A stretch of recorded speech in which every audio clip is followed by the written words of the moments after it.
let's talk about how to do planks effectively. We're gonna go over two of your most basic planks. One, plank on your hands, could be on your knees or on your toes. We're gonna go through both of those. And then also the forearm plank. And the reason I want to go over this in full today is because, for one, a lot of beginners don't really know where to start.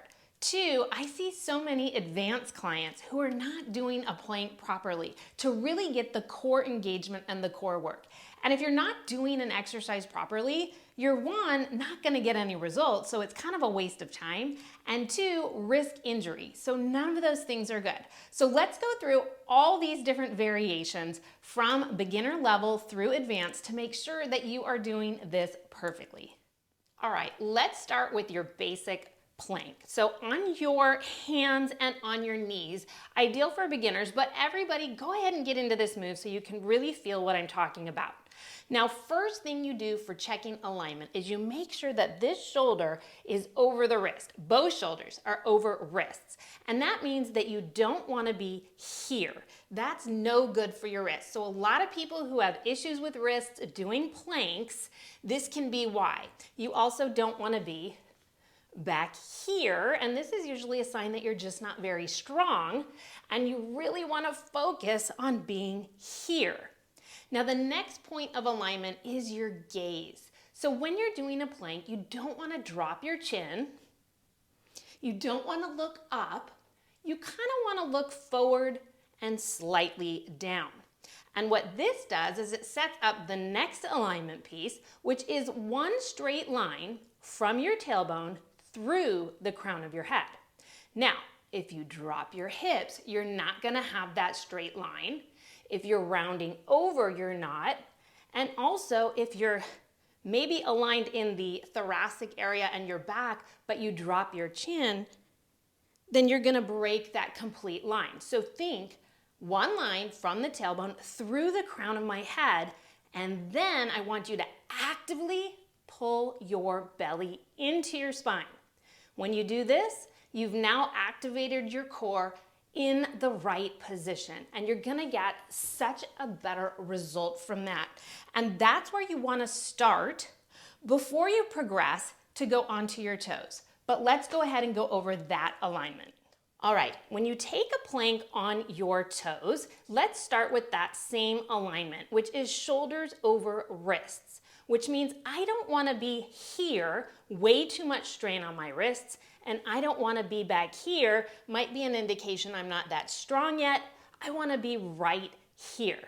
Now the next thing is that gaze. Same thing, don't drop your chin, don't look up, try to look ahead and slightly down so that you can get that straight line from your tailbone through the crown of your head, just like that. Now, once you're there, pull the belly in. Did you see that little engagement I just did?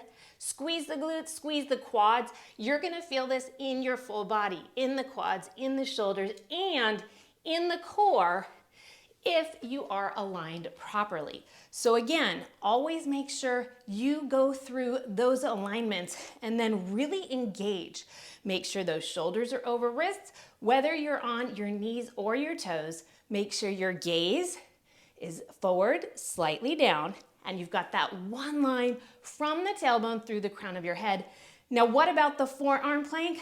It's the next level up.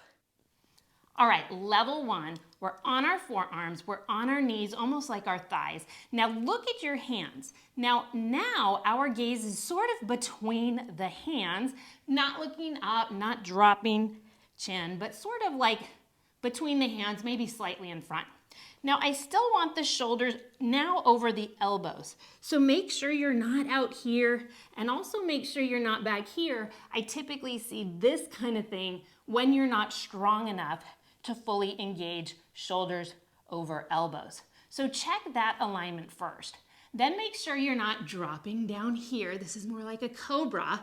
And make sure you're not rounding over. Start to find that place where, again, it's one line from the tailbone through the crown of the head. And then engage. Pull the belly in, squeeze the glutes, pull the shoulder blades down, and you're gonna get a great forearm plank. Now look at those forearms. They should be parallel to each other. palms pushed into the mat, almost like you were making an 11 with your two arms. So that is great setup for the beginner doing a forearm plank, making sure shoulder is now over elbow. You've got that core alignment, spinal alignment, even with the neck, and then engage from there. Make sure you've really got a solid forearm plank on your knees before you take it to this next level. All right, I think this is the hardest of all the planks. We've got forearm plank on our toes, not our knees. Now, first thing, check that alignment, shoulder over elbows. Looking between the hands, not dropping the chin. Pull those hips into a space where you get that one line from the tailbone through the crown of your head. So that might mean you have to sort of play with where your head alignment goes, but it's gonna be sort of between those hands, maybe slightly in front. Squeeze the thighs together, pull the belly in, and pull those shoulder blades back. Here we are fully engaged. Now, if you're in front of the elbows, no good. If you're behind, no good. So really check that alignment, pull the belly in, and you're gonna get an incredible core workout, not to mention shoulder, quads, back. You get so much in a plank, which is why I love to do planks with my clients, but only if they are in perfect form. So in review, just remember, always start off with your beginner level. So starting off with a standard plank on your knees, making sure shoulders are over wrists, line through the spine, core pulled in, then evolve to the toes with your standard plank.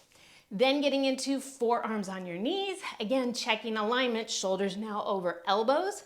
Make sure that spine is long, pulled in. And the very last one would be forearm plank on your toes, perfect form. And if you can do all of that together, you're gonna get a great core workout.